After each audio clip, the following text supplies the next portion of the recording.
ਵਾਹਿਗੁਰੂ ਸਾਹਿਬ ਜੀ। ਦੰਡੋਤ ਵੰਦਨ ਕਵਾਰ। ਸਰਬ ਕਲਾ ਸਮਰੱਥ ਲੋਲਨ ਤੇ ਰਾਖੋ ਪ੍ਰਭੂ। ਨਾਨਕ ਦੇ ਗਰ ਹੱਥ ਉਸਤਤ ਮਨ ਮੈਂ ਕਰ ਨਿਰੰਕਾਰ। ਕਰ ਮਨ ਮੇਰੇ ਸਤ ਵਿਹਾਰ। ਨਿਰਮਲ ਰਸਨਾ ਅੰਮ੍ਰਿਤ ਪੀਓ।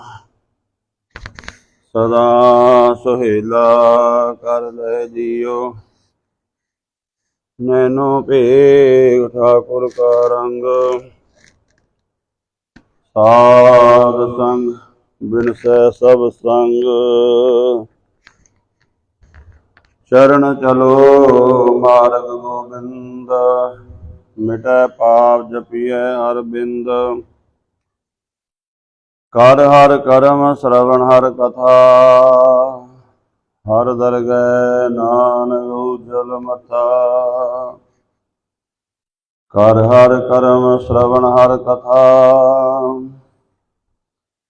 ਹਰ ਦਰਗਹਿ ਨਾਨਕ ਉਜਲ ਮਥਾ। ਸਤਨਾਮ ਸ੍ਰੀ ਵਾਹਿਗੁਰੂ ਸਾਹਿਬ ਜੀ।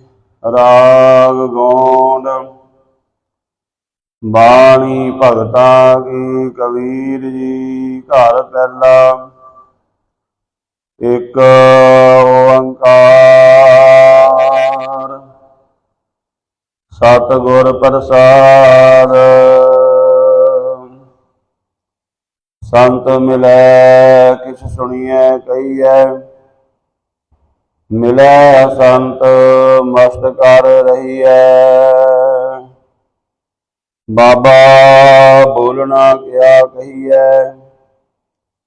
ਜੈਸੇ ਰਾਮ ਨਾਮ ਰਵ ਰਹੀਐ। ਬਾਬਾ ਬੋਲਣਾ ਕਿਆ ਕਹੀਐ। ਜੈਸੇ ਰਾਮ ਨਾਮ ਰਵ ਰਹੀਐ। ਰਹਾਉ। ਵਾਹਿਗੁਰੂ ਜੀ ਕਾ ਖਾਲਸਾ ਵਾਹਿਗੁਰੂ ਜੀ ਕੀ ਫਤਿਹ। ਪਰਮ ਸਤਿਕਾਰਯੋਗ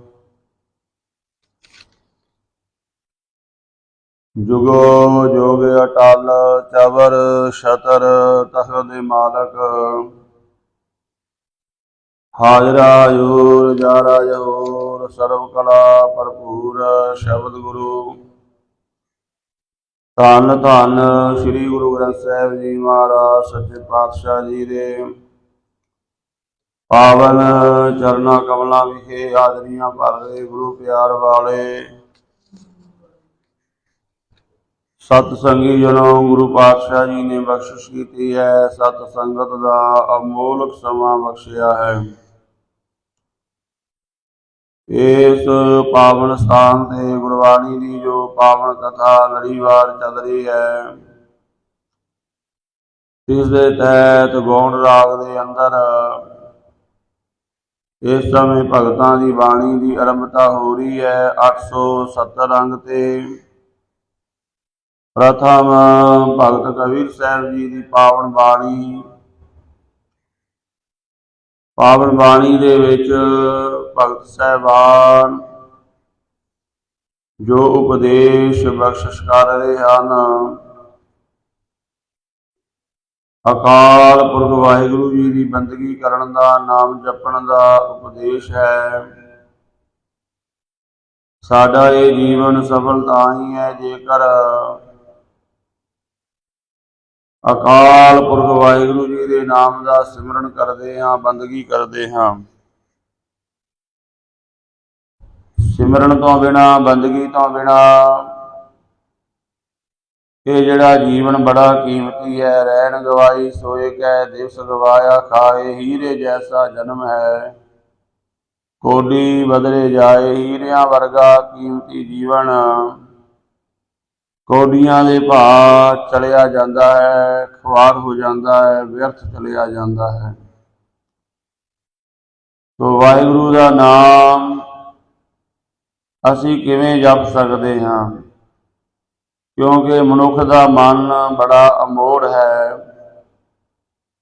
ਇਸ ਨੂੰ ਸੰਸਾਰ ਵੱਲੋਂ ਮੋੜ ਕੇ ਵਾਹਿਗੁਰੂ ਦੇ ਮਾਰਗ ਵੱਲ ਤੋਰਨਾ ਹੈ। ਇਹ ਅਮੋੜ ਮਨ ਕਿਵੇਂ ਪਰਮਾਤਮਾ ਦੀ ਭਗਤੀ ਵੱਲ ਚੱਲ ਸਕਦਾ ਹੈ?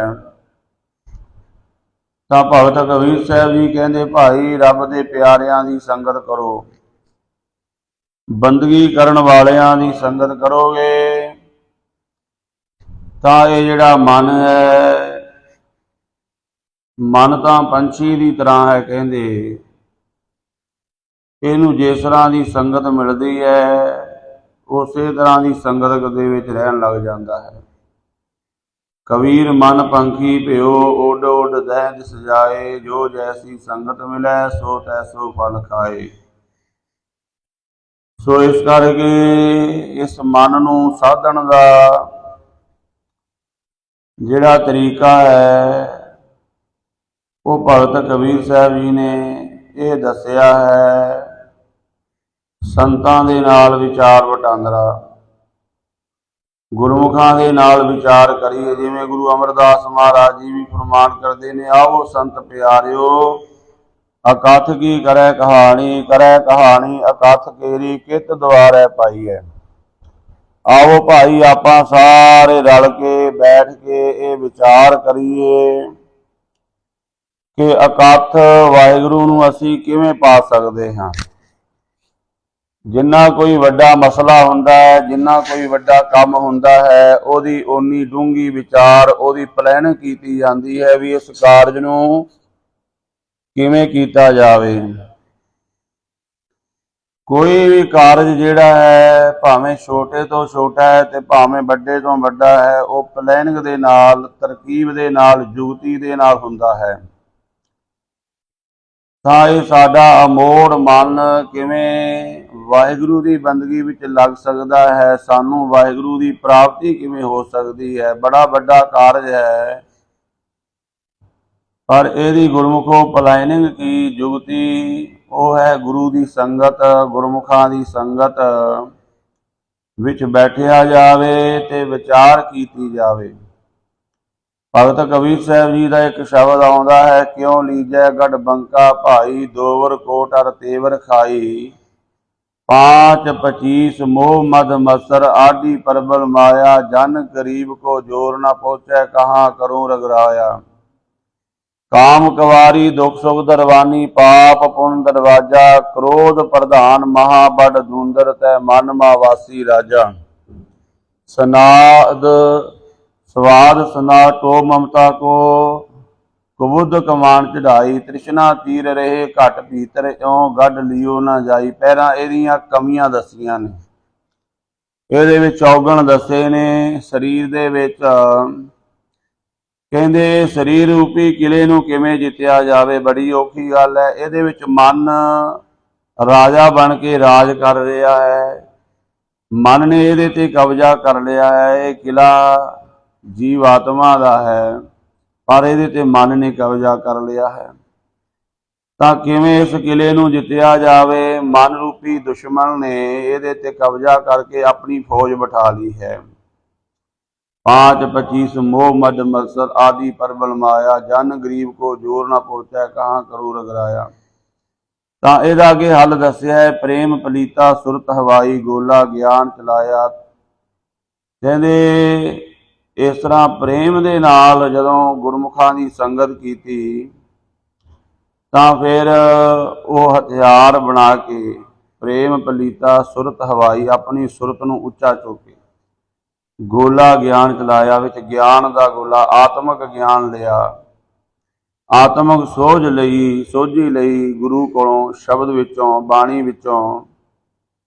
ਤੇ ਕਹਿੰਦੇ ਸਤ ਸੰਤੋਖ ਲੈ ਲਰਨੇ ਲਾਗਾ, ਤੋਰੇ ਦੁਏ ਦਰਵਾਜਾ, ਸਾਧ ਸੰਗਤ ਅਰ ਗੁਰ ਕੀ ਕਿਰਪਾ, ਤੇ ਪਕਰਿਓ ਗੱਡ ਕੋ ਰਾਜਾ।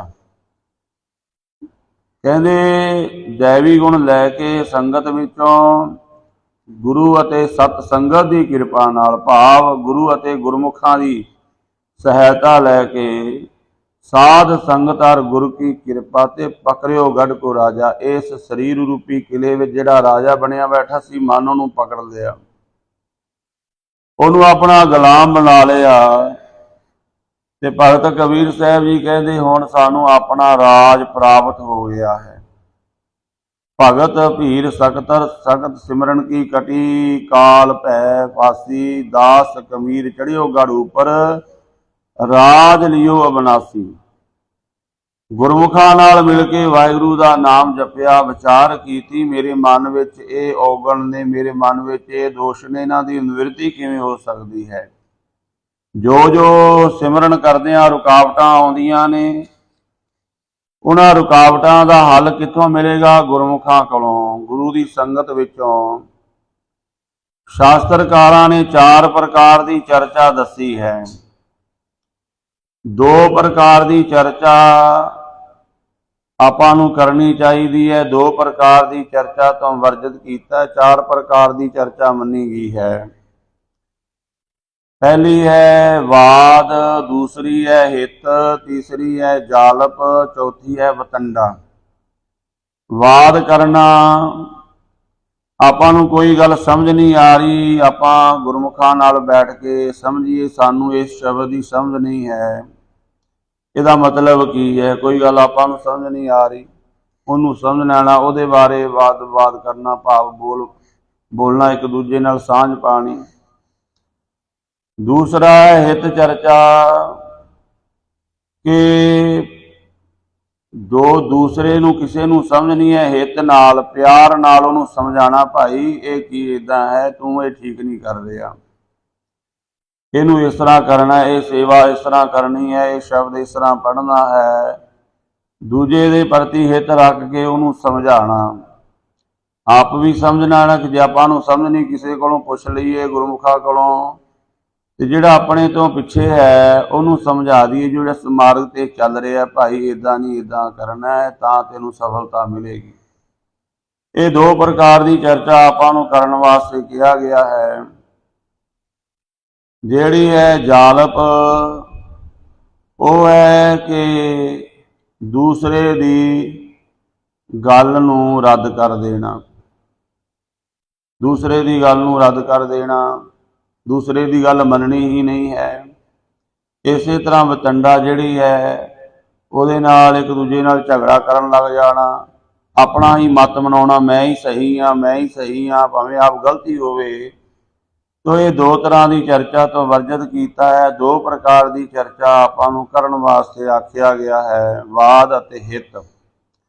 भगत कबीर साहब जी भी शब्द दे विच यही दस रहे ने, संत मिलन, गुरमुख मिलन, उन्हां नाल बैठ के आपां ये चर्चा करनी है, ते उहदे तो सानूं भारी लाभ प्राप्त होवेगा।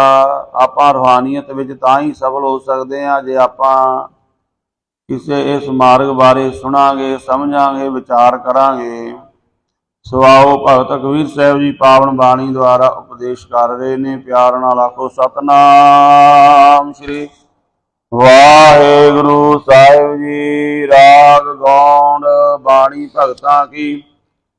कबीर जी घर पहला एक ओंकार, सतगुर प्रसाद।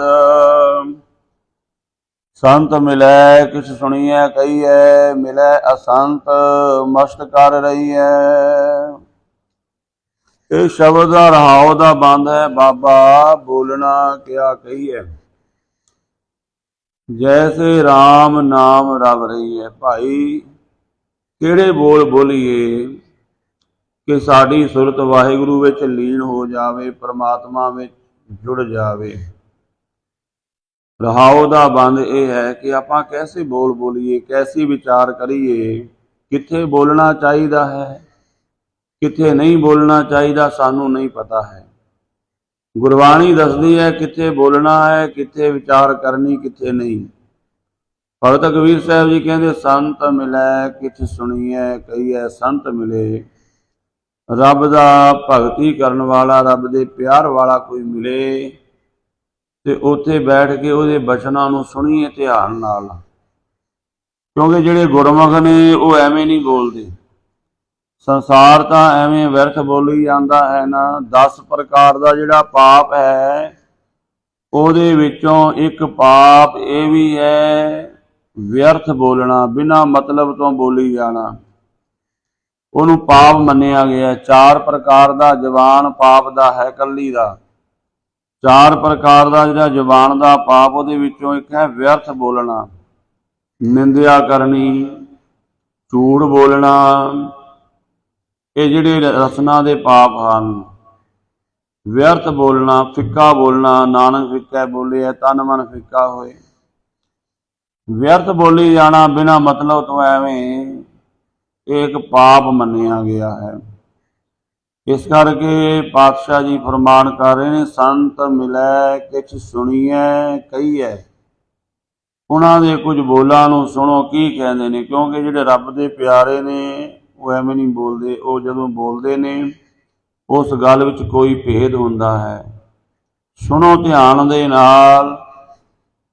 ਤੇ ਜਿਹੜੀ ਕੋਈ ਆਪਾਂ ਨੂੰ ਸਮਝ ਨਹੀਂ ਆਉਂਦੀ ਉਹ ਆਪਣੀ ਗੱਲ ਉੱਥੇ ਦੱਸਣੀ ਚਾਹੀਦੀ ਹੈ ਕਿ ਸਾਨੂੰ ਭਾਈ ਇਹ ਸਮਝ ਨਹੀਂ ਆਈ।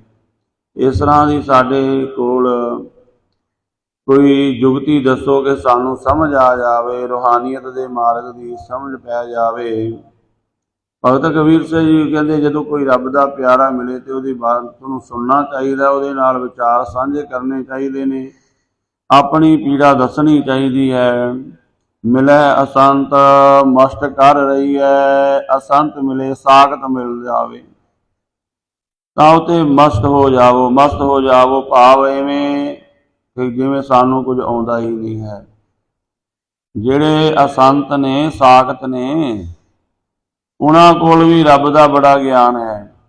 ਰੱਬ ਦੀਆਂ ਗੱਲਾਂ ਉਹ ਵੀ ਬੜੀਆਂ ਕਰਦੇ ਨੇ। ਪਰ ਭਗਤ ਕਬੀਰ ਸਾਹਿਬ ਜੀ ਕਹਿੰਦੇ ਉਹਨਾਂ ਤੋਂ ਬਚ ਕੇ ਹੀ ਰਹਿਣਾ ਚਾਹੀਦਾ, ਕਿਉਂਕਿ ਜਿਹੜੀਆਂ ਉਹ ਰੱਬ ਦੀਆਂ ਗੱਲਾਂ ਕਰਦੇ ਨੇ ਉਹ ਕਰਦੇ ਨੇ ਠੱਗਣ ਵਾਸਤੇ। ਐਸੇ ਸੰਤ ਨਾ ਮੋਕੋ ਭਾਵੈ, ਡਾਲਾ ਸਿਉ ਫੇਡਾ ਗਟਕਾਵੈ। ਭਗਤ ਕਬੀਰ ਸਾਹਿਬ ਜੀ ਕਹਿੰਦੇ ਗੱਲੀ ਜਿਨ੍ਹਾਂ ਜਪ ਮਾਲੀਆਂ ਲੋਟੇ, ਹੱਥ ਨਵਾਗੋ ਹਰ ਕੇ ਸੰਤ ਨਾਖੀਐ ਬਨਾਰਸ ਕੇ ਠੱਗ। ਉਹ ਠੱਗਬਾਜ਼ ਹੁੰਦੇ ਨੇ ਲੋਕ। ਉਹ ਕਿਸੇ ਨਾ ਕਿਸੇ ਪ੍ਰਕਾਰ ਤੁਹਾਡਾ ਲਾਭ ਉਠਾਉਣਾ ਚਾਹੁੰਦੇ ਨੇ, ਕਿਸੇ ਪੱਖ ਤੋਂ ਵੀ ਤੁਹਾਨੂੰ ਲੁੱਟਣਾ ਚਾਹੁੰਦੇ ਨੇ। ਇਸ ਕਰਕੇ ਉਹਨਾਂ ਨਾਲ ਕੋਈ ਗੱਲ ਕਰਨ ਦੀ ਲੋੜ ਹੀ ਨਹੀਂ ਹੈ, ਕਿਉਂਕਿ ਜਦੋਂ ਆਪਾਂ ਉਹਨਾਂ ਦੀ ਗੱਲ ਉਹਨਾਂ ਨਾਲ ਕਰਾਂਗੇ ਉਹ ਇੰਨੇ ਤੇਜ਼ ਹੁੰਦੇ ਨੇ, ਆਪਣੀਆਂ ਗੱਲਾਂ ਵਿੱਚ ਫਸਾ ਲੈਂਦੇ ਨੇ। ਇਸ ਤਰ੍ਹਾਂ ਦੇ ਬਹੁਤ ਸਾਰੇ ਕੇਸ ਵੇਖਣ ਸੁਣਨ ਨੂੰ ਮਿਲਦੇ ਨੇ। ਬਾਅਦ 'ਚ ਲੋਕ ਰੋਂਦੇ ਨੇ ਜੀ ਅਸੀਂ ਤੇ ਬੜਾ ਵਿਸ਼ਵਾਸ ਕੀਤਾ ਸੀ ਤੇ ਇਹਨਾਂ ਨੇ ਸਾਡੇ ਨਾਲ ਇਹ ਠੱਗੀ ਕੀਤੀ ਹੈ, ਸੰਤ ਹੈ, ਇਹ ਹੈ। तो भगत कबीर साहब जी कहते वो संत नहीं असंत ਹਨ। ऐसे लोगों तो दूर हो जाना चाहिए। बाबा बोलना क्या कहिए, हे भाई फिर की बोलना करिए। जैसे राम नाम रव रही है, जिस नाल जिस बोलन नाल साडा परमात्मा नाल रिश्ता जुड़ जावे, परमात्मा दे नाम विच सुरत लीन हो जावे, ਤਾਂ ਭਗਤ ਕਬੀਰ ਸਾਹਿਬ ਜੀ ਕਹਿੰਦੇ ਉਹ ਬੋਲਣਾ ਕੀ ਹੈ, ਸੰਤਾਂ ਨਾਲ ਵਿਚਾਰ ਕਰਨੀ, ਗੁਰਮੁਖਾਂ ਨਾਲ ਬੈਠ ਕੇ ਵਿਚਾਰ ਕਰਨੀ ਰੂਹਾਨੀਅਤ ਦੀ। ਹੁਣ ਆਪਾਂ ਦੇਖਣਾ ਕਈ ਵਾਰ ਆਪਾਂ ਕਿਸੇ ਨੂੰ ਜੋ ਸਾਧੂ ਭੇਸ ਵਿੱਚ ਹੈ ਮਿਲਣ ਜਾਈਏ, ਸਾਧੂ ਦੀ ਨਿਸ਼ਾਨੀ ਹੈ 6 ਲੱਛਣ ਵੈਸੇ ਦੱਸੇ ਨੇ ਸੰਸਕ੍ਰਿਤੀ ਅੰਦਰ ਗੁਰੂ ਅਰਜਨ ਦੇਵ ਮਹਾਰਾਜ ਜੀ ਨੇ। ਸਾਧੂ ਦੀ ਨਿਸ਼ਾਨੀ ਹੈ ਉਹ ਵਾਹਿਗੁਰੂ ਦਾ ਨਾਮ ਜਪਦਾ ਹੈ ਤੇ ਵਾਹਿਗੁਰੂ ਦੇ ਨਾਮ ਨਾਲ ਹੀ ਜੋੜਦਾ ਹੈ। ਤੇ ਜਿਹੜਾ ਤੁਹਾਨੂੰ ਆਪਣਾ ਡੇਰਾ ਵਿਖਾਉਣ ਲੱਗ ਜਾਵੇ, ਆਪਣੀਆਂ ਗੱਡੀਆਂ ਵਿਖਾਉਣ ਲੱਗ ਜਾਵੇ, ਇੱਕ ਡੇਰਾ ਹੋਰ ਨਵਾਂ ਬਣਾ ਲਿਆ ਹੈ, ਮਾਇਆ ਦੀਆਂ ਹੀ ਗੱਲਾਂ ਕਰੇ, ਤਾਂ ਬਾਣੀ ਕਹਿੰਦੀ ਹੈ ਉਹ ਸੰਤ ਨਹੀਂ, ਉਹ ਕੋਈ ਕਾਰੋਬਾਰੀ ਬੰਦਾ ਹੈ। ਇੰਨਾ ਹੈ ਵੀ ਉਹਨੇ ਬਾਣਾ ਸਾਧੂਆਂ ਵਾਲਾ ਪਾ ਕੇ ਆਪਣਾ ਕਾਰੋਬਾਰ ਕੀਤਾ ਹੋਇਆ ਹੈ, ਸੰਤ ਨਹੀਂ ਹੈ। ਕਿਉਂਕਿ ਸੰਤ ਦਾ ਕੰਮ ਹੈ ਵਾਹਿਗੁਰੂ ਦਾ ਨਾਮ ਜਪਣਾ ਤੇ ਜਪਾਣਾ। ਤੇ ਜੋ ਵੀ ਇਹ ਗੱਲਾਂ ਕਰਦਾ ਹੈ ਤੁਹਾਨੂੰ ਆਪਣਾ ਡੇਰਾ ਵਿਖਾਉਂਦਾ ਹੈ, ਆਪਣੀਆਂ ਗੱਡੀਆਂ ਵਿਖਾਉਂਦਾ ਹੈ, ਤੇ ਤੁਹਾਨੂੰ ਇਹ ਪੁੱਛੇਗਾ ਵੀ ਤੁਹਾਡਾ ਕਾਰੋਬਾਰ ਕਿਵੇਂ ਚੱਲਦਾ ਹੈ, ਬੱਚਿਆਂ ਬਾਰੇ ਪੁੱਛੇਗਾ ਬੱਚੇ ਹੁਣ ਕੀ ਕਰਦੇ ਨੇ, ਉਹਨਾਂ ਨੂੰ ਇਸ ਪਾਸੇ ਲਾ ਦਿਓ, ਇਸ ਤਰ੍ਹਾਂ ਇਹ ਕਾਰੋਬਾਰ ਵਿੱਚ ਲਾ ਦਿਓ। ਭਾਵ ਉਹ ਧਨ ਕਮਾਉਣ ਦੀਆਂ ਹੀ ਗੱਲਾਂ ਕਰੇਗਾ, ਧਰਮ ਦੀਆਂ ਗੱਲਾਂ ਨਹੀਂ ਕਰੇਗਾ। ਤੋ ਭਗਤ ਕਬੀਰ ਸਾਹਿਬ ਜੀ ਕਹਿੰਦੇ ਨੇ ਐਸੇ ਲੋਕਾਂ ਤੋਂ ਬਚ ਕੇ ਰਹੋ, ਗੁਰਮੁਖਾਂ ਦੀ ਸੰਗਤ ਕਰੋ ਜਿਹਦੇ ਨਾਲ ਤੁਹਾਨੂੰ ਰੂਹਾਨੀ ਤੌਰ ਤੇ ਲਾਭ ਹੋਵੇਗਾ। ਭਗਤ ਕਬੀਰ ਸਾਹਿਬ ਜੀ ਕਹਿੰਦੇ ਰਹਾਓ, ਸੰਤਨ ਸਿਉ ਬੋਲੇ ਉਪਕਾਰੀ, ਮੂਰਖ ਸਿਉ ਬੋਲੇ ਝੱਖ ਮਾਰੀ। ਸੰਤਾਂ ਨਾਲ ਬੈਠ ਕੇ ਬਚਨ ਕਰੋਗੇ, ਇੱਕ ਆਪਣੇ ਆਪ ਤੇ ਬੜਾ ਵੱਡਾ ਉਪਕਾਰ ਹੁੰਦਾ ਹੈ। ਜਦੋਂ ਵੀ ਕੋਈ ਮਨੁੱਖ ਸਮਾਜ ਦਾ ਭਲਾ ਕਰਦਾ ਹੈ ਨਾ ਗੁਰਮੁਖੋ, ਸਭ ਤੋਂ ਪਹਿਲਾਂ ਜਿਹੜਾ ਆਪਣਾ ਭਲਾ ਕਰਨ ਲੱਗ ਪਿਆ ਉਹ ਦੂਜੇ ਦਾ ਕਰੇਗਾ। ਜਿਹੜਾ ਆਪਣਾ ਭਲਾ ਨਹੀਂ ਕਰ ਸਕਿਆ ਉਹ ਦੂਜੇ ਦਾ ਵੀ ਨਹੀਂ ਕਰ ਸਕਦਾ। ਜਿਹੜਾ ਆਪ ਗਰੀਬ ਹੈ ਉਹ ਦੂਜੇ ਨੂੰ ਕੀ ਦੇ ਸਕਦਾ ਹੈ। ਜਿਹਦੇ ਕੋਲ ਆਪ ਹੀ ਧਰਮ ਨਹੀਂ ਹੈ ਉਹ ਦੂਜੇ ਨੂੰ ਧਰਮ ਨਾਲ ਕਿਵੇਂ ਜੋੜੇਗਾ। ਜਿਹੜਾ ਆਪ ਹੀ ਬਾਣੀ ਨਾਲ ਜੁੜਿਆ ਨਹੀਂ ਹੈ ਦੂਜੇ ਨੂੰ ਕਿਵੇਂ ਜੋੜੇਗਾ। ਇਸ ਕਰਕੇ ਜਿਹੜੇ ਸੰਤ ਨੇ, ਗੁਰਮੁਖ ਨੇ, ਰੱਬ ਦੇ ਪਿਆਰੇ ਬੰਦਗੀ ਕਰਨ ਵਾਲੇ, ਜਦੋਂ ਆਪਾਂ ਉਹਨਾਂ ਨਾਲ ਵਿਚਾਰ ਕਰਾਂਗੇ ਤਾਂ ਸਾਡਾ ਭਲਾ ਹੋਵੇਗਾ। ਉਹਦੇ ਵਿੱਚ ਸਾਨੂੰ ਵੱਡਾ ਭਾਰੀ ਲਾਭ ਪ੍ਰਾਪਤ ਹੁੰਦਾ ਹੈ, ਕਿਉਂਕਿ ਮਨੁੱਖ ਆਪਣਾ ਭਲਾ ਸੋਚਦਾ ਪਹਿਲਾਂ ਕਿ ਮੇਰਾ ਭਲਾ ਕਿਵੇਂ ਹੋ ਸਕਦਾ ਹੈ। ਤਾਂ ਗੁਰਮੁਖਾਂ ਕੋਲ ਬੈਠ ਕੇ ਜਦੋਂ ਸੰਗਤ ਕੀਤੀ ਤਾਂ ਉਹਨਾਂ ਨੇ ਕਿਹਾ ਭਾਈ ਤੂੰ ਇਸ ਤਰ੍ਹਾਂ ਨਾਮ ਜਪ। ਇੱਕ ਸ਼ਬਦ ਗੌੜੀ ਰਾਗ ਦੇ ਅੰਦਰ ਗੁਰੂ ਅਰਜਨ ਦੇਵ ਮਹਾਰਾਜ ਜੀ ਦਾ ਆਉਂਦਾ ਹੈ। ਉੱਥੇ ਪਾਤਸ਼ਾਹ ਜੀ ਨੇ ਇਸ ਅਵਸਥਾ ਨੂੰ ਬਿਆਨ ਕੀਤਾ ਹੈ। ਇੱਕ ਜਗਿਆਸੂ, ਉਹਨੂੰ ਵਕਾਰਾਂ ਨੇ ਬੜਾ ਘੇਰਿਆ ਹੋਇਆ ਸੀ। ਉਹ ਬੰਦਗੀ ਬਾਣੀ ਤਾਂ ਪੜ੍ਹਦਾ ਸੀ, ਨਾਮ ਤਾਂ ਜਪਦਾ ਸੀ, ਪਰ ਸਫਲ ਨਹੀਂ ਸੀ ਹੋ ਰਿਹਾ। ਵਕਾਰਾਂ ਨੇ ਉਹਨੂੰ ਬੜਾ ਘੇਰਿਆ ਹੋਇਆ ਸੀ। ਤਾਂ ਉਹ ਅਰਦਾਸ ਕਰਦਾ ਹੈ ਵਾਹਿਗੁਰੂ ਦੇ ਚਰਨਾਂ ਵਿੱਚ। ਵਾਹਿਗੁਰੂ ਪਰਮਾਤਮਾ ਫਿਰ ਅੱਗੇ ਵਿਧੀ ਬਣਾ ਦਿੰਦਾ ਹੈ, ਰਾਖ ਪਿਤਾ ਪ੍ਰਭ ਮੇਰੇ, ਮੋਹਿ ਨਿਰਗੁਣ ਸਭ ਗੁਣ ਤੇਰੇ, ਪੰਚ ਵਿਖਾਦੀ ਏਕ ਗਰੀਬਾ, ਰਾਖੋ ਰਾਖਣ ਹਾਰੇ, ਖੇਲ ਕਰੈ ਅਰ ਬੋਧ ਸੰਤਾਵੈ, ਆਇਓ ਸ਼ਰਨ ਤੁਹਾਰੇ। हे ਵਾਹਿਗੁਰੂ ਮੇਰੇ ਪਿਤਾ, ਪਰਮ ਪਿਤਾ ਪਰਮਾਤਮਾ, ਮੇਰੀ ਰੱਖਿਆ ਕਰੋ। ਇਹ ਪੰਜ ਵਿਕਾਰ ਮੈਨੂੰ ਬੜਾ ਤੰਗ ਕਰਦੇ ਨੇ, ਇਹ ਦੁਸ਼ਟ ਮੈਨੂੰ ਟਿਕਣ ਨਹੀਂ ਦਿੰਦੇ। ਮੈਂ ਚਾਹੁੰਦਾ ਤੁਹਾਡੀ ਬੰਦਗੀ ਕਰਾਂ, ਨਾਮ ਜਪਾਂ, ਸੁਰਤ ਜੁੜ ਜਾਵੇ, ਪਰ ਉਹ ਅਵਸਥਾ ਬਣਦੀ ਨਹੀਂ ਹੈ। ਕਰ ਕਰ ਹਾਰਿਓ ਅਨਕ ਬਹੁ ਭਾਂਤੀ, ਛੋੜੈ ਕਤੂ ਨਾਹੀ, ਏਕ ਬਾਤ ਸੁਣ ਤਾਕੀ, ਓਟਾ ਸਾਧ ਸੰਗ ਮਿਟ ਜਾਹੀ। ਯਤਨ ਮੈਂ ਬੜੇ ਕੀਤੇ ਨੇ ਪਰ ਇਹ ਵਕਾਰ ਖਹਿੜਾ ਹੀ ਨਹੀਂ ਛੱਡਦੇ। ਆਪਾਂ ਵੀ ਵੇਖੀਏ, ਯਤਨ ਆਪਾਂ ਕਰਦੇ ਹਾਂ ਆਪਣੇ ਤੌਰ ਤੇ। ਇਹ ਅੱਖਾਂ ਪਰਾਏ ਰੂਪ ਨੂੰ ਵੇਖਣ ਤੋਂ ਨਹੀਂ ਹਟਦੀਆਂ, ਇਹ ਕੰਨ ਨਿੰਦਿਆ ਚੁਗਲੀ ਸੁਣਨ ਤੋਂ ਨਹੀਂ ਹਟਦੇ, ਇਹ ਰਸਨਾ ਝੂਠ ਬੋਲਣ ਦਾ ਬੜਾ ਸਵਾਦ ਲੈਂਦੀ ਹੈ, ਨਿੰਦਿਆ ਕਰਨ ਦਾ ਬੜਾ ਸਵਾਦ ਲੈਂਦੀ ਹੈ। ਇਹ ਸਾਡੇ ਇੰਦਰੇ ਹਟੇ ਤੇ ਨਹੀਂ ਹਨ ਵਕਾਰਾਂ ਤੋਂ। ਕਰ ਕਰ ਹਾਰਿਓ ਅਨਕ ਬਹੁ ਭਾਂਤੀ, ਛੋੜੈ ਕਤੂ ਨਾਹੀ, ਏਕ ਬਾਤ ਸੁਣ ਤਾਕੀ, ਓਟਾ ਸਾਧ ਸੰਗ ਮਿਟ ਜਾਹੀ। ਤਾਂ ਪਰਮ ਪਿਤਾ ਪਰਮਾਤਮਾ ਨੇ ਅੰਦਰੋਂ ਸੋਝੀ ਦੇ ਦਿੱਤੀ, ਜਾ ਗੁਰੂ ਦੀ ਸੰਗਤ ਵਿੱਚ ਜਾ, ਗੁਰੂ ਤੇਰੇ ਤੇ ਕਿਰਪਾ ਕਰੇਗਾ। ਜਦੋਂ ਗੁਰੂ ਦੀ ਸੰਗਤ ਵਿੱਚ ਆਏ, ਗੁਰੂ ਦੀ ਸੰਗਤ ਵਿੱਚ ਬੈਠੇ ਸਨ ਨਾਮ ਦੀ ਕਮਾਈ ਵਾਲੇ, ਸ਼ਬਦ ਦੀ ਕਮਾਈ ਵਾਲੇ ਗੁਰਮੁਖ, ਤੇ ਗੁਰੂ ਦੀ ਸੰਗਤ ਵਿੱਚ ਆ ਕੇ ਅਰਦਾਸ ਕੀਤੀ, ਗੁਰਮੁਖਾਂ ਨਾਲ ਬੈਠ ਕੇ ਵਿਚਾਰ ਸਾਂਝੇ ਕੀਤੇ। ਕਰ ਕਿਰਪਾ ਸੰਤ ਮਿਲੇ, ਮੋਏ ਤਿਨ ਤੇ ਧੀਰਜ ਪਾਇਆ। ਜਿਵੇਂ ਜਿਹੜਾ ਬੱਚਾ ਥੋੜਾ ਨਲਾਇਕ ਹੋਵੇ ਨਾ, ਪੜ੍ਹਾਈ ਵਿੱਚ ਡਾਊਨ ਹੋਵੇ, ਟੀਚਰ ਕਹਿੰਦਾ ਵੀ ਤੂੰ ਇਹ ਜਿਹੜੇ ਕਲਾਸ ਵਿੱਚ ਹੋਰ ਬੈਠੇ ਨਾ ਪੜ੍ਹੇ ਲਿਖੇ, ਤੇਰੇ ਤੋਂ ਜ਼ਿਆਦਾ ਅੱਗੇ ਨੇ, ਇਹਨਾਂ ਕੋਲ ਬੈਠ ਕੇ ਸਮਝ। ਤੇ ਟੀਚਰ ਉਹਨਾਂ ਨੂੰ ਵੀ ਕਹਿ ਦਿੰਦਾ ਭਾਈ ਇਹਨੂੰ ਸਮਝਾਓ, ਬੱਚੇ ਨੂੰ ਇਹਨੂੰ ਆਪਣੇ ਕੋਲ ਬਿਠਾਇਆ ਕਰੋ। ਪਾਤਸ਼ਾਹ ਕਹਿੰਦੇ ਕਰ ਕਿਰਪਾ ਸੰਤ ਮਿਲੇ, ਮੋਹੇ ਤਿਨ ਤੇ ਧੀਰਜ ਪਾਇਆ, ਸੰਤੀ ਮੰਤ ਦਿਓ ਮੋਹੇ ਨਿਰਭਉ, ਗੁਰ ਕਾ ਸ਼ਬਦ ਕਮਾਇਆ। ਜਦੋਂ ਗੁਰਮੁਖਾਂ ਕੋਲ ਬੈਠੇ ਉਹਨਾਂ ਨੇ ਕਿਹਾ ਡਰਨ ਦੀ ਲੋੜ ਨਹੀਂ ਵਕਾਰਾਂ ਤੋਂ। ਇਹਨੂੰ ਜੁਗਤੀ ਦੱਸ ਦਿੰਦੇ ਹਾਂ ਕਿ ਇਹ ਸ਼ਬਦ ਇਸ ਤਰ੍ਹਾਂ ਅਭਿਆਸ ਕਰ ਕਿਰਪਾ ਸੰਤ ਮਿਲੇ, ਮੋਹੇ ਤਿਨ ਤੇ ਧੀਰਜ ਪਾਇਆ, ਸੰਤੀ ਮੰਤ ਦਿਓ ਮੋਹੇ ਨਿਰਭਉ। ਨਿਰਭਉ ਹੋਣ ਦਾ ਮੰਤਰ ਦੱਸ ਦਿੱਤਾ ਵੀ ਡਰਨ ਦੀ ਲੋੜ ਨਹੀਂ ਹੈ। ਸਲਾਹ ਦੱਸ ਦਿੱਤੀ, ਦੇ ਦਿੱਤੀ। ਗੁਰ ਕਾ ਸ਼ਬਦ ਕਮਾਇਆ, ਉਹ ਕਹਿੰਦੇ ਗੁਰੂ ਦੇ ਸ਼ਬਦ ਨੂੰ ਜਪੀ ਜਾ। ਜਦੋਂ ਕੋਈ ਮਾੜਾ ਬੁਰਾ ਮਨ ਵਿੱਚ ਪੈਦਾ ਹੋਵੇ, ਅਰਦਾਸ ਕਰਕੇ ਸਿਮਰਨ ਕਰ, ਫਿਰ ਅਰਦਾਸ ਕਰਕੇ ਸਿਮਰਨ ਕਰ। ਵਾਰ ਵਾਰ ਸੰਤੀ ਮੰਤ ਦਿਓ ਮੋਏ ਨਿਰਭਉ ਗੁਰ ਕਾ ਸ਼ਬਦ ਕਮਾਇਆ। ਜੀਤ ਲਿਏ ਹੋਏ ਮਹਾ ਬਿਖਾਦੀ ਸਹਿਜ ਸਹੇਲੀ ਬਾਣੀ। ਕਹੋ ਨਾਨਕ ਮਨ ਭਿਆ ਪ੍ਰਗਾਸਾ ਪਾਇਆ ਪਦ ਨਿਰਵਾਣੀ। ਤੇ ਗੁਰੂ ਦੀ ਕਿਰਪਾ ਨਾਲ, ਸੰਗਤ ਦੀ ਕਿਰਪਾ ਨਾਲ ਫਿਰ ਜਦੋਂ ਸ਼ਬਦ ਦੀ ਕਮਾਈ ਕੀਤੀ ਤਾਂ ਗੁਰਮੁਖੋ ਪੰਜਾਂ ਵਕਾਰਾਂ ਨੂੰ ਜਿੱਤ ਲਿਆ। ਪੰਜਾਂ ਵਕਾਰਾਂ ਨੂੰ ਜਿੱਤ ਲਿਆ। ਜਿਵੇਂ ਗੁਰੂ ਅਰਜਨ ਦੇਵ ਮਹਾਰਾਜ ਜੀ ਦੇ ਵੀ ਬਚਨ ਪਾਤਸ਼ਾਹ ਜੀ ਦੇ ਆਉਂਦੇ ਨੇ, ਉਹ ਗੁਸਾਈ ਦਾ ਪਹਿਲਵਾਨੜਾ ਮੈਂ ਗੁਰ ਮਿਲ ਉੱਚ ਦਮਾਲੜਾ। ਸਭ ਹੋਈ ਛਿੰਝ ਇਕੱਠੀਆਂ ਦਈ ਬੈਠਾ ਵੇਖੈ ਆਪ ਜੀਓ। ਵਾਤ ਵੱਜਣ ਢਮਕ ਭੇਰੀਆਂ ਮਲ ਲੱਥੇ ਲੈਂਦੇ ਫੇਰੀਆਂ। ਨੇਤੇ ਪੰਜ ਜਵਾਨ ਮੈਂ ਗੁਰ ਥਾਪੀ ਦਿੱਤੀ ਕੰਡ ਜੀਓ। ਮੇਰੇ ਗੁਰੂ ਨੇ ਮੇਰੀ ਪਿੱਠ ਤੇ, ਮੇਰੀ ਕੰਡ ਤੇ ਥਾਪੀ ਦੇਤੀ, ਬਖਸ਼ਿਸ਼ ਕਰ ਦਿੱਤੀ। ਮੈਂ ਪੰਜ ਜਵਾਨ ਜਿਹੜੇ ਸਨ, ਕਾਮ ਕ੍ਰੋਧ ਲੋਭ ਮੋਹ ਹੰਕਾਰ, ਉਹਨਾਂ ਨੂੰ ਫੇਹ ਕੇ ਰੱਖ ਦਿੱਤਾ ਹੈ।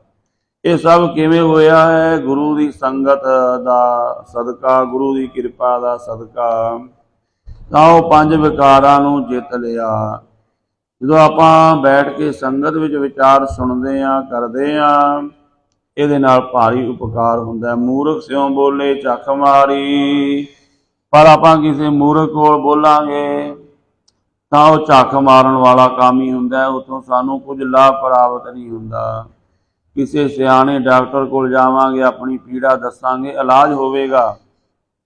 ਕਿਸੇ ਅਨਾੜੀ ਕੋਲ ਚਲੇ ਜਾਵਾਂਗੇ, ਹੋਰ ਅਲਾਮਤਾਂ ਚਿੰਬੜ ਜਾਣਗੀਆਂ, ਹੋਰ ਬੰਦਾ ਜ਼ਿਆਦਾ ਬਿਮਾਰ ਹੋ ਜਾਵੇਗਾ। ਬੋਲਤ ਬੋਲਤ ਬੜੈ ਵਿਕਾਰਾ, ਬਿਨ ਬੋਲੇ ਕਿਆ ਕਰੇ ਵਿਚਾਰਾ। ਭਗਤ ਕਬੀਰ ਸਾਹਿਬ ਜੀ ਕਹਿੰਦੇ ਜੇ ਆਪਾਂ ਮੂਰਖਾਂ ਨਾਲ ਬੋਲਾਂਗੇ, ਜਿੰਨਾ ਜ਼ਿਆਦਾ ਬੋਲਾਂਗੇ ਓਨੇ ਵਿਕਾਰ ਵੱਧਦੇ ਨੇ। ਪਰ ਬੋਲਣ ਤੋਂ ਬਿਨਾਂ ਸਰਦਾ ਵੀ ਨਹੀਂ। ਪਰ ਬੋਲਣਾ ਕਿੱਥੇ ਹੈ? ਗੱਲ ਇਹ ਹੈ ਕਿ ਕਿਸ ਹਿਸਾਬ ਨਾਲ ਬੋਲਣਾ ਹੈ। ਇਹ ਸਾਨੂੰ ਗੁਰਮੁਖ ਪਿਆਰੇ ਕਹਿੰਦੇ ਨੇ ਤਿੰਨ ਤੱਤੇ ਮਨੁੱਖ ਦੇ ਜੀਵਨ ਵਿੱਚ ਹੋਣੇ ਚਾਹੀਦੇ ਨੇ। ਉਹ ਮਨੁੱਖ ਜਿਹੜਾ ਤਿੰਨ ਤੱਤਿਆਂ ਨੂੰ ਕਮਾ ਲਵੇਗਾ, ਉਹ ਸਫਲ ਹੋ ਜਾਵੇਗਾ। ਪਹਿਲਾ ਤੱਤਾ ਹੈ ਤਹਿਜੀਬ, ਤਰੀਕਾ। ਸਾਨੂੰ ਪਹਿਲਾਂ ਤਰੀਕਾ ਸਿੱਖਣਾ ਚਾਹੀਦਾ ਹੈ। ਬਾਣੀ ਪੜ੍ਹਨੀ ਆਉਣੀ ਚਾਹੀਦੀ ਹੈ, ਬਾਣੀ ਨੂੰ ਵਿਚਾਰਨਾ ਚਾਹੀਦਾ, ਤਰੀਕਾ ਆਉਣਾ ਚਾਹੀਦਾ ਨਾ। ਪਰ ਸਾਡਾ ਹਾਲ ਤਾਂ ਉਹ ਹੈ, ਗੁਰੂ ਕੋ ਸਾਨੂੰ ਅਜੇ ਕੋਈ ਪਤਾ ਹੀ ਨਹੀਂ, ਤਰੀਕਾ ਹੀ ਨਹੀਂ ਪਤਾ ਲੱਗਾ ਜੀ। ਤਰੀਕਾ ਆਉਣਾ ਚਾਹੀਦਾ ਹੈ, ਤਹਿਜੀਬ ਆਉਣੀ ਚਾਹੀਦੀ ਹੈ। ਤੇ ਦੂਸਰਾ ਤਰਤੀਬ। ਤਰਤੀਬ ਕੀ ਹੈ? ਮਰਿਆਦਾ। ਆਪਾਂ ਨੂੰ ਮਰਿਆਦਾ ਵਿੱਚ ਚੱਲਣਾ ਚਾਹੀਦਾ ਹੈ। ਪਹਿਲੀ ਗੱਲ ਤਾਂ ਸਾਨੂੰ ਬਾਣੀ ਨਹੀਂ ਪੜ੍ਹਨੀ ਆਉਂਦੀ। ਸਿੱਖ ਅਸੀਂ ਗੁਰੂ ਦੇ ਹਾਂ, ਪਰ ਸਾਨੂੰ ਬਾਣੀ ਪੜ੍ਹਨ ਦਾ ਤਰੀਕਾ ਹੀ ਨਹੀਂ ਹੈ, ਪਤਾ ਹੀ ਨਹੀਂ ਹੈ ਬਾਣੀ ਪੜ੍ਹਨੀ ਕਿਵੇਂ ਹੈ। ਅਸ਼ੁੱਧ ਹੀ ਬਾਣੀ ਪੜ੍ਹੀ ਜਾਂਦੇ। ਦੂਸਰਾ ਜਿਹੜੀ ਤਰਤੀਬ, ਮਰਿਆਦਾ, ਪੰਜ ਬਾਣੀਆਂ ਦੇ ਨਿਤਨੇਮ ਦੀ ਮਰਿਆਦਾ ਹੈ। ਸ਼ਾਮ ਨੂੰ ਰਹਿਰਾਸ ਸੋਹਲਾ ਸਾਹਿਬ ਜੀ ਦੀ ਮਰਿਆਦਾ ਹੈ। ਆਪਣੇ ਵਿੱਚੋਂ ਕਿੰਨੇ ਕੇ ਨੇਮ ਨਿਭਾਉਂਦੇ ਨੇ ਵੀ। ਅੰਮ੍ਰਿਤ ਵੇਲਾ ਵੀ ਸੰਭਾਲਣਾ ਹੈ, ਸ਼ਾਮ ਦਾ ਵੀ ਨਿਤਨੇਮ ਪੱਕਾ ਉਸ ਤਰਤੀਬ ਦੇ ਵਿੱਚ ਹੀ ਕਰਨਾ ਹੈ। ਤੋ ਨਾ ਸਾਡੇ ਕੋਲ ਤਹਿਜੀਬ ਹੈ, ਤਰੀਕਾ ਹੈ, ਨਾ ਸਾਡੇ ਕੋਲ ਤਰਤੀਬ ਹੈ। ਤੇ ਗੁਰਮੁਖੋ ਫਿਰ ਸਾਡਾ ਕਿਵੇਂ ਬਣੇਗਾ ਜੀਵਨ? ਕਿਵੇਂ ਜੀਵਨ ਸਫਲ ਹੋਵੇਗਾ? ਜਿਹੜਾ ਹੈ ਸਾਡੇ ਕੋਲ ਪਹਿਲਾਂ ਤਹਿਜੀਬ, ਤਰਤੀਬ ਔਰ ਤਰਕੀਬ। ਜਦੋਂ ਤਰਕੀਬ ਆ ਗਈ ਤਾਂ ਸਮਝ ਲਓ ਜੀਵਨ ਸਫਲ ਹੋ ਗਿਆ। ਤੋ ਭਗਤ ਕਬੀਰ ਸਾਹਿਬ ਜੀ ਕਹਿੰਦੇ ਬਿਨ ਬੋਲੇ ਕਿਆ ਕਰੇ ਵਿਚਾਰਾ। ਬੋਲਣ ਤੋਂ ਬਿਨਾਂ ਕੋਈ ਵਿਚਾਰ ਹੋ ਨਹੀਂ ਸਕਦੀ। ਪਰ ਬੋਲਣਾ ਇਹ ਸਮਝ ਲਓ ਕਿੱਥੇ ਹੈ। ਜਬ ਲਗ ਦੁਨੀਆ ਰਹੀ ਹੈ ਨਾਨਕ, ਕਿਛ ਸੁਣੀਐ ਕਿਛ ਕਹੀਐ, ਪਰ ਸੁਣਨਾ ਕਿੱਥੋਂ ਹੈ ਤੇ ਕਹਿਣਾ ਕਿੱਥੇ ਹੈ, ਇਹ ਪਤਾ ਹੋਣਾ ਚਾਹੀਦਾ ਹੈ। ਸੁਣਨਾ ਹੈ ਆਪਾਂ ਗੁਰੂ ਦੀ ਗੱਲ ਨੂੰ, ਕਹਿਣਾ ਹੈ ਆਪਾਂ ਗੁਰੂ ਦੇ ਕੋਲ, ਗੁਰਮੁਖਾਂ ਨਾਲ ਸਾਂਝ ਰੱਖਣੀ ਹੈ। ਕਹੋ ਕਬੀਰ ਸੂਚਾ ਘਟ ਬੋਲੇ, ਭਰਿਆ ਹੋਏ ਸੋ ਕਬੂ ਨਾ ਡੋਲੇ। ਕਹੋ ਕਬੀਰ ਸੂਚਾ ਘਟ ਬੋਲੇ। ਜਿਵੇਂ ਖਾਲੀ ਘੜਾ ਬੋਲਦਾ ਵੀ ਹੈ ਤੇ ਡੋਲਦਾ ਵੀ ਹੈ। ਖਾਲੀ ਘੜਾ ਕਈ ਕਲਾਕਾਰ ਵਜਾਉਂਦੇ ਨੇ, ਆਵਾਜ਼ ਆਉਂਦੀ ਉਹਦੇ ਵਿੱਚੋਂ, ਭਗਤ ਕਬੀਰ ਸਾਹਿਬ ਜੀ ਕਹਿੰਦੇ ਜਿਹੜਾ ਖਾਲੀ ਘੜਾ ਹੁੰਦਾ ਹੈ ਬੋਲਦਾ ਵੀ ਹੈ ਡੋਲਦਾ ਵੀ ਹੈ।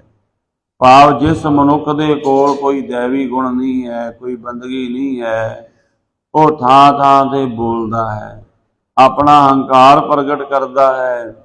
ਔਰ ਦੂਸਰਾ, ਉਹ ਮਾੜੇ ਜਿਹੇ ਵਕਾਰ ਤੇ ਵੀ ਡੋਲ ਜਾਂਦਾ ਹੈ। ਮਾੜਾ ਜਿਹਾ ਵਕਾਰ ਦਾ ਕੋਈ ਹੱਲਾ ਆਵੇ ਉਹਦੇ ਨਾਲ ਹੀ ਡੋਲ ਜਾਂਦਾ ਹੈ। ਕਿਤੇ ਕਾਮ, ਕਿਤੇ ਕ੍ਰੋਧ, ਕਿਤੇ ਲੋਭ, ਕਿਤੇ ਮੋਹ, ਕਿਤੇ ਹੰਕਾਰ, ਉਹ ਡੋਲਦਾ ਵੀ ਹੈ ਔਰ ਬੋਲਦਾ ਵੀ ਹੈ। ਜਿਹੜਾ ਦੈਵੀ ਗੁਣਾਂ ਤੋਂ ਖਾਲੀ ਹੈ, ਭਰਿਆ ਹੋਏ ਸੋ ਕਬੂ ਨਾ ਡੋਲੇ। ਜਿਹੜਾ ਭਰਿਆ ਹੋਇਆ ਹੈ, ਜਿਹਦੇ ਕੋਲ ਦੈਵੀ ਗੁਣ ਨੇ, ਬੰਦਗੀ ਹੈ, ਤਰਕੀਬ ਹੈ, ਤਰਤੀਬ ਹੈ, ਤਹਿਜੀਬ ਹੈ, ਉਹ ਕਦੇ ਡੋਲਦਾ ਨਹੀਂ ਹੈ।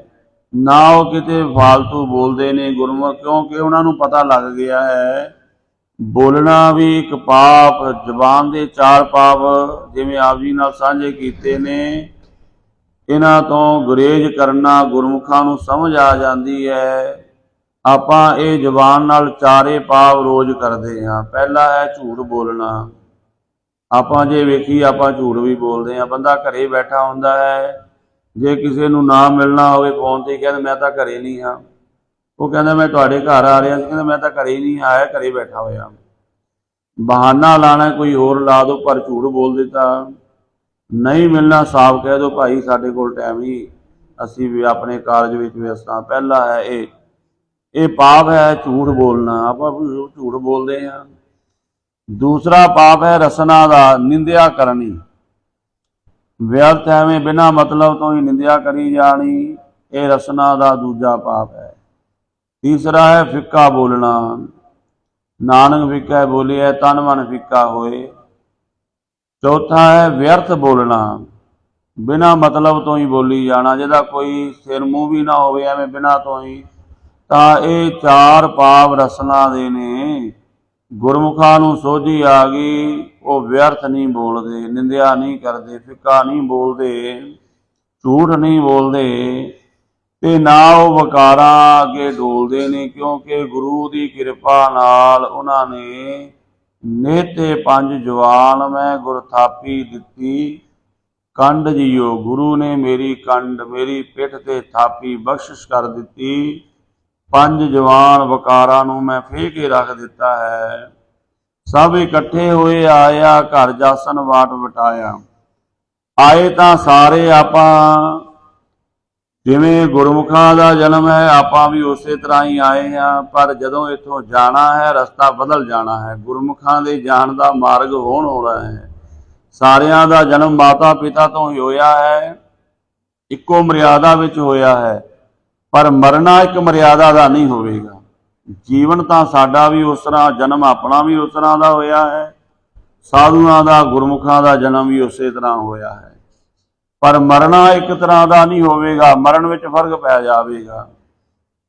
ਸਭ ਇਕੱਠੇ ਹੋਏ ਆਇਆ, ਘਰ ਜਾਸਨ ਵਾਟ ਵਟਾਇਆ। ਗੁਰਮੁਖ ਲਾਹਾ ਲੈ ਗਏ, ਮਾਨੁਖ ਚੱਲੇ ਮੂਲ ਗਵਾਏ ਜੀਓ। ਗੁਰਮੁਖ ਲਾਹਾ ਲੈ ਜਾਂਦੇ ਨੇ, ਮਾਨੁਖ ਮੂਲ ਵੀ ਗਵਾ ਜਾਂਦੇ ਨੇ। ਗੁਰਮੁਖ ਆਪਣੇ ਜੀਵਨ ਨੂੰ ਸਫਲ ਕਰ ਜਾਂਦੇ ਨੇ। ਸੋ ਇਸ ਤਰ੍ਹਾਂ ਭਗਤ ਕਬੀਰ ਸਾਹਿਬ ਜੀ ਪਾਵਨ ਬਾਣੀ ਦੁਆਰਾ ਇਹ ਉਪਦੇਸ਼ ਬਖਸ਼ਿਆ ਹੈ। ਸਤਿਗੁਰੂ ਜੀ ਮੈਂ ਰਾਮਤ ਕਰਨ ਪਾਵਨ ਬਾਣੀ ਦਾ ਮਹਾਨ ਉਪਦੇਸ਼ ਸਾਡੇ ਮਨਾਂ ਵਿੱਚ ਵਸ ਜਾਵੇ। ਗੁਰਮੁਖ ਬਣ ਜਾਈਏ, ਗੁਰੂ ਦੇ ਚਰਨਾਂ ਨਾਲ ਜੁੜ ਜਾਈਏ। ਅਸੀਂ ਸਤਿਗੁਰੂ ਕਿਰਪਾ ਕਰਨ।